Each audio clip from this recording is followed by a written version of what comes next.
What is up, you guys? This is Mini Superheroes Today. And in today's video, we'll be taking a look at LEGO Indiana Jones set 7682, Shanghai Chase. Now, of course, this is from LEGO Indiana Jones, The Temple of Doom, and this set came out in 2009.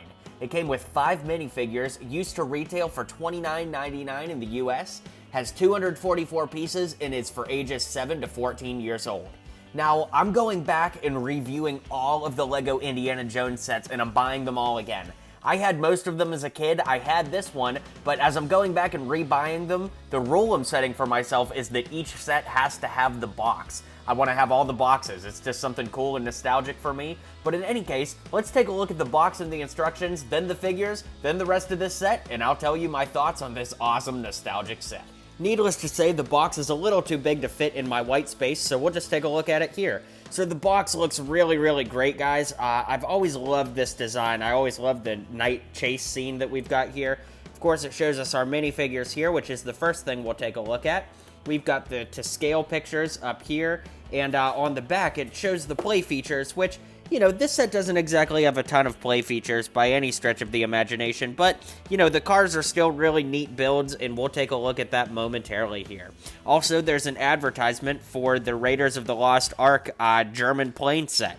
We'll definitely review that here on my channel at some point, but let's take a look at those instructions real quick and then dive into the rest of the set. And here's the instruction book. So again, same artwork on the front cover as the boxes we're used to seeing. Of course, the minifigure instructions here, and all of the pages are meant to look like some kind of old map or diary or something like that, so nothing too crazy there. On the back, we've got some advertisements for some old 2009 era sets, and then, of course, on the inside, there's a sign up for the LEGO Club, and then, of course, some advertisements for old sets. So, pretty cool, and looks really good. So, let's go ahead and dive in and take a look at the set itself. Yeah. Alright, so up first we have the minifigures. Now here we have Indiana Jones in his club suit. He's got a little pistol here, and of course he has this regular old style brown hair, which is cool.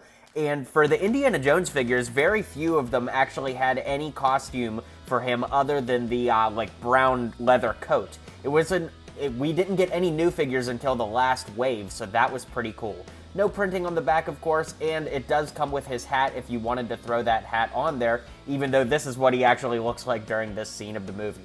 Now, next up, we have Short Round, and as minifigures go, he definitely leaves a lot to be desired, given the kind of detail we get today. But there's what the head looks like. Definitely a head that we don't really see on any figures today.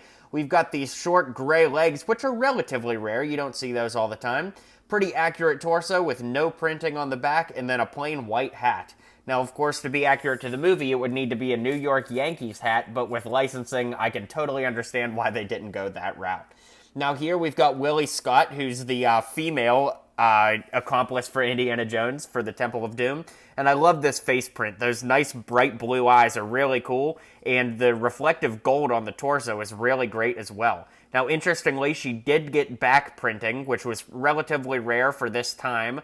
And back printing is pretty standard on most minifigures now, but back then it was definitely a little more rare. Back then, see what I did? But you can flip the head around and she's got a big smile on that side.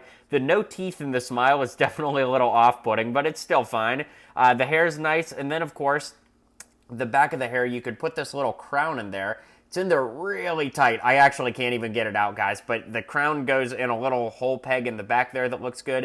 And then, of course, she has the diamond, which is the centerpiece of the beginning of the Temple of Doom that kind of sets off the entire chain of events. And then, of course, you've got the Shanghai gangsters. These black suits with the white ties are really nice and something that never really came again. Of course, we've got black fedoras for both of them and no printing on the back. So that's gangster number 1, and this is gangster number 2. So definitely 2 really cool looking figures, and I really love the minifigure selection from this set. Definitely one of the best minifigure lineups of the entire LEGO Indiana Jones wave. So let's go ahead and take a look at those vehicles. Alright, so up first here we've got the vehicle that Short Round drives in the movie, and man, it is really cool. We've got these nice skinny wheels and tires on there, and it's a really neat build. I don't think that it's aged particularly well. You know, like LEGO doesn't even use this center console piece anymore for any cars. At least they haven't in a very long time. and it's just a little bit of a bulky build, so like I said, it hasn't aged particularly well in that regard, but you can see that you can lift up this trunk here, and there's a little storage space in the back there. And then, of course, the really unique thing about this is this canopy over top. So, if you put Short Round in the driver's seat, just like this, he fits in there pretty well, and he can actually stand on those two pegs right there, as you can see. Yeah, but I didn't push him down far enough. But there's this bar in the back that holds up this kind of convertible top, and it's just a really cool look. I have always loved this build, but like I said, I don't really think it's aged particularly well as far as current LEGO car builds go. And then, of course, we've got the Shanghai Gangsters vehicle, which I definitely think is the superior of the two vehicles.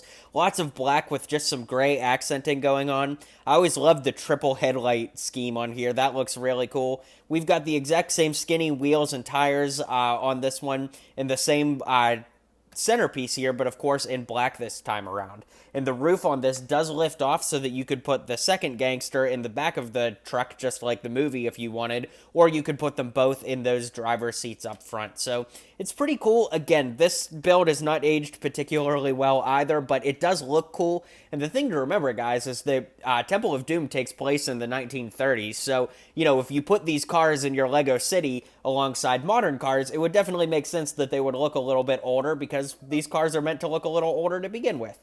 So let's go ahead and zoom out, and I'll give you my final thoughts on this set. Alright guys, well, needless to say, this is a very nostalgic build. I really like this set, and surprisingly, you can actually get it relatively cheap compared to the $30 price that it debuted at back in 2009. So with this set being 10 years old, guys, drop a comment below and let me know how you think it's aged. Personally, I think that this set still looks great because, like I said, the cars are meant to look a little bit older, like they're from the 30s. So if you keep that in mind, I actually really like the look of this set. And of course, the minifigure selection is out of this world. So like I said, guys, drop a comment below, let me know what you think, and let me know what other vintage sets you'd like to see me review here on my channel. Thanks so much for tuning in, guys. Be sure to hit like and subscribe if you haven't already, and I'll catch you guys on the next video.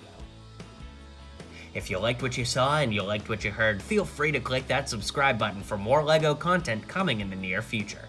So, thanks for tuning in to today's video, and until next time, build on.